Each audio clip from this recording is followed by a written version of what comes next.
प्रकृति का नियम। एक टीचर अपने छात्रों को प्रकृति का नियम की व्यावहारिक प्रैक्टिकल शिक्षा देने के लिए स्कूल की लैब में लेकर जाता है। वहां सभी छात्रों बड़ी उत्सुकता के साथ प्रोजेक्ट में भाग लेते हैं। उस लैब में टीचर ने तितली के दो छोटे छोटे अंडे ककून रखे थे, जिनमें से कुछ ही समय में बच्चे बाहर निकलने वाले थे। उन अंडों के अंदर के बच्चों की सारी हलचल वहां लगे कंप्यूटर स्क्रीन पर दिखाई दे रही थी, जिसमें तितली का बच्चा अंडे के अंदर काफी देर से तड़प रहा था और उस अंडे से बाहर निकलने की कोशिश कर रहा था। वह अपने छोटे छोटे पंख खोलने का प्रयास कर रहा था, पर अंडे से बाहर नहीं निकल पा रहा था और न ही अंडे को तोड़ पा रहा था। सारी एक्टिविटी स्टूडेंट और टीचर कंप्यूटर पर देख रहे थे। तभी टीचर को प्रिंसिपल का बुलावा आता है। टीचर जाने से पहले सभी स्टूडेंट से कहता है, आप सभी लोग इस अंडे को देखो और अंडे से बच्चे के बाहर आने का इंतजार करो। मैं सर से मिलकर आता हूँ। ये कहकर टीचर वहां से चले जाते हैं। सभी बच्चे कंप्यूटर स्क्रीन पर उस तितली के बच्चे को तड़पता हुआ और फड़फड़ाते हुए देखते हैं। काफी देर हो जाने के बाद भी बच्चा अंडे से बाहर नहीं निकल पा रहा था। वही उस अंडे के पास खड़े एक बच्चे को उस अंडे के अंदर तितली के बच्चे को तड़पता देख बड़ी दया आती है।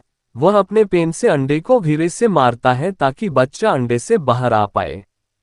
अंडा टूट जाता है। तितली का बच्चा अंडे से बाहर आ जाता है और उड़ने का प्रयास करता है, लेकिन उसके पंख काफी कमजोर थे। वह जमीन से टकराकर टूट जाते हैं। वह बच्चा उड़ नहीं पाता और कुछ ही देर में मर जाता है। बच्चों में हलचल शुरू हो जाती है। तभी टीचर आ जाते हैं और देखते हैं कि तितली का बच्चा मर चुका है। टीचर पूछता है, ये बच्चा कैसे मर गया? रोहन उदास होकर, सर वह बच्चा अंडे से निकल नहीं पा रहा था, मैंने तो उसकी मदद की थी। टीचर, तुमने मदद कैसे की? रोहन, मैंने उस अंडे को अपने पेन से धीरे से तोड़ दिया ताकि बच्चा बाहर आ पाए, पर वह बाहर आकर मर गया। टीचर ने बच्चे को दुखी होते देख कहा, चलो कोई बात नहीं। इतने में दूसरे अंडे में भी वैसी ही हलचल दिखाई देती है। सभी लोग उस बच्चे को कंप्यूटर स्क्रीन पर देखते हैं। वह भी स्ट्रगल करता है, पंख बार बार हिलाने की कोशिश करता है और अंडे से बाहर आना चाहता है, लेकिन वह भी आसानी से अंडे को नहीं तोड़ पाता है। काफी देर के बाद धीरे धीरे बच्चा अंडे से बाहर आता है, अपने पंख हिलाने का प्रयास करता है और कुछ ही देर में लैब में इधर उधर उड़ना शुरू कर देता है। सभी बच्चे उसे देखकर बड़ा खुश हो जाते हैं।